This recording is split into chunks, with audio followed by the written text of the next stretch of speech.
Бүгін бізде ушундай навесной газовый котел. Клиент кайрылды. Ушу жерлерин полный жазаттым эле. Ушу жерине келгенде токтоп калды. Ушу жагын кошуп берип койгулачы деп анан чакан эле квартира экен, бирок ушундай кылып жасап коюшуптур бүт. Азыр опрессовканы бергенден кийин, запуск кылгандан кийин билебиз кандай аягынан чыгат, чыкпайт. Бирок бизде бүгүн жумуш биякта. Ушу жерди обвязывать этебиз, запускать этебиз.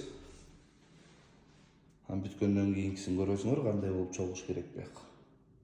Бияк ошондо чогулуп бүттү. Көргөндөй эле удлинитель менен полный наращивать эттик. Съемный экрандар, американка менен любой момент под замену. Жанакындай пластиковый экран чаптап коюшат, ал кийин ал шаровыйдын ичи катып, кесип анан пайка кылып алмаштырганга туура келип калат. А бул съемный экрандар бүт.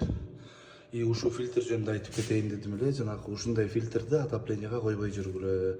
Ал иштеп бербейт, ал только горизонтально иштей турчу фильтр. А бул универсальный фильтр, бул вертикально, горизонтально кете берет. Водопроводко обычный эле фильтр койдук. Магистральда колба бар экен.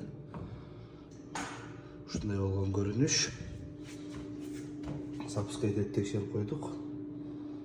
Бизге катталып кайрылбагыла, гарантия качество бар. Главный системаларды туура жогуткула. Ассаламу алейкум.